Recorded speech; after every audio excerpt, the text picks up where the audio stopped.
70च्या दशकाच्या सुरुवातीलाच महाराष्ट्रात एका नाटकाने वाद उठवलं होतं। विजय तेंडुलकर नामक कोणा एका तरुण नाटककाराने हे नाटक लिहिलं होतं। तेंडुलकरांनी आपल्या या नव्या नाटकात मध्यमवर्गीय दांभिकतेवर जोरदार हल्ला चढवला होता।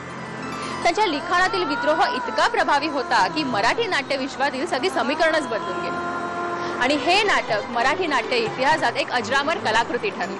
ते म्हणजे सखाराम बाइंडर। नुकतंच या नाटकाचं पुनरागमन मराठी रंगमंचावरती नव्या संचासह झालं। सादर आहे चौकट आणि नाट्यनाथ निर्मित सखाराम बाइंडर। हा काही राजाचा महाल नाहीये, सखाराम बाइंडरचं घर आहे। हा, आणि सखाराम बाइंडर तुमच्या आधीचा मालकासारखा नाहीये। तो काय आहे ते नीट समजून घ्यावं लागेल तुम्हाला। साला गरीब श्रीमंत लहान मोठा रोगी निरोगी काही पाहिलं नाही, सगळ्यांना समान सुख दिलं। साला पाप केली असतील ना तर ती त्यानं केली, मी पापी नाही।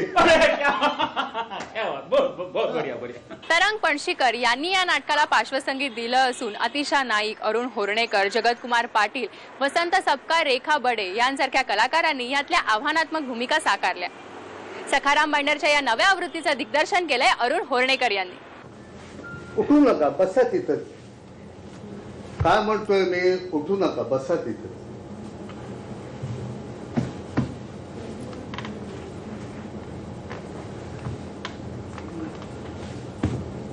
आज इथंच निजा।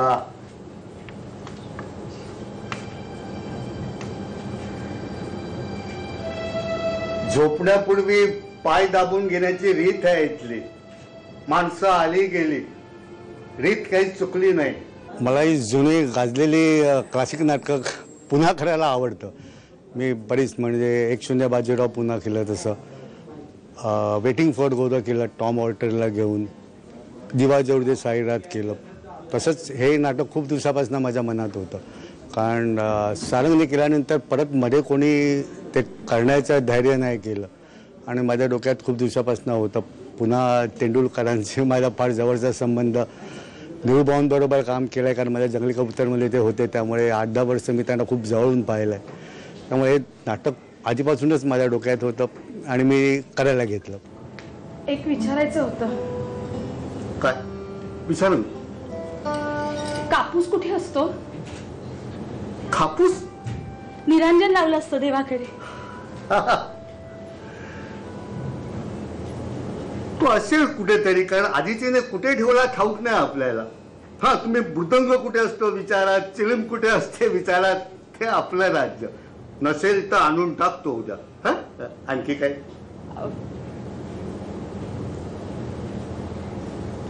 आधीची कशी होती? लक्ष्मीचं कॅरेक्टर लिहिताना तेंडुलकरांनीच एक लिहून ठेवलेलं आहे की ती गोगलगाय आहे, पण तिच्या पोटात पाय नाही, नख आहेत। ह्याच एका वाक्यात लक्ष्मी काय आहे हे खऱ्या अर्थाने कळतं। एक इन्सिक्युअर्ड व्यक्ती आपलं स्थान मजबूत करण्यासाठी काय करू शकते किंवा तिचं मनोधारणा काय असू शकते, अशा प्रकारे ही या संचामध्ये आम्ही मी आणण्याचा प्रयत्न केलाय। चला, कधी नाही तो स्वतः मी जाऊन गणपती आणला, त्याचं काहीच नाही। रहने दो यार, अब कुछ प्रसाद की बात करो, हमें धंधे पे जाना है। ते तिथलं काम। ते आरती झाल्याशिवाय कोणी कुठे जायचं नाहीये। मी आरतीचा तबक घेऊन येते। नहीं जाना तो नहीं जाने का, पाप नको म्हणून आपण सगळ्या धर्माच्या देवांना जपतो। अरे कोणता देव कधी खपा होईल आणि आपलं वाईट करेल याचा काही नियम नाही ना। हे बघ, आपण साफ ना तर जगातल्या कोणत्याच देवाच्या बापाची आपलं वाकडं करण्याची टाप नाही बघ। हा, सखारामचा एकमेव मित्र हा दाऊद आहे आणि दाऊदला त्याचं फार अप्रूप आहे सखारामबद्दल की हा दरवेळेला प्रत्येक वेळा नव्या नव्या बायका आणतो कशा काय, की जे दाऊदला शक्य नाही। आणि दाऊद थोडासा कसा आंबट शौकीन आहे की दुसऱ्यांच्या बायकोवर डोळा ठेवणं, म्हणजे आयतं कोणी काही मिळालं तर ते कसं आपल्याला मिळेल यासाठी तो नेहमी हपापले असतो। तेवढ्यासाठी त्याची सखारामबरोबर दोस्ती असते। दाऊदने आरती का नाही म्हणायची? दाऊदने आरती का नाही म्हणायची? ते मुसलमान आणि आपण हिंदू।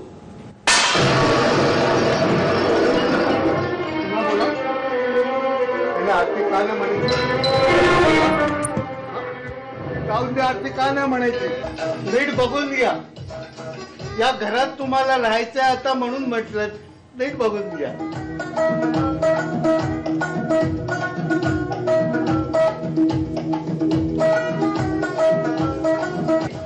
कुणी आलं तर मान वर करून बघायचं नाही, बोलायचं नाही.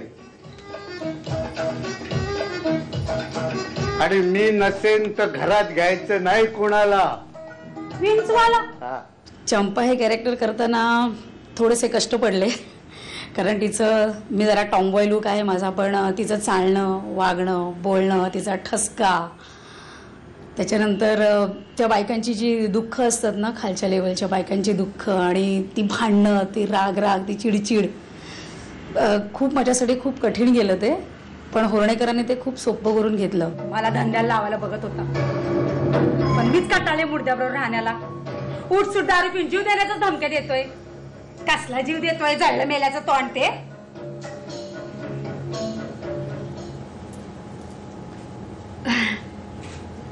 हे खायला मिळेल का? बघतो ना आता. आधी जे डोक्यात नाटक पाहिलेलं होतं, मी 2-3दा पाहिलंय, पण मी ते जरा वेगळ्या पद्धतीने बसवण्याचा प्रयत्न केला. कॅरेक्टरला वेगळा अर्थ दिला. त्यातली लक्ष्मी, चंपा हे मी जरा वेगळं रंगवण्याचा प्रयत्न केलेला आहे. त्यांना वेगळी डेप्थ देण्याचा प्रयत्न केला आहे. बघायचं लोकांना कसं वाटतं. आवडलं का घर? काय आवडायचं याच्यात? हे चला आहे हे असं आहे. हा, जुनं वाटतंय फार. पटत नसेल तर बाहेर व्हायचं. हा, का? बाहेर आणखी घर आहे? नाही, हे एकच घर आहे.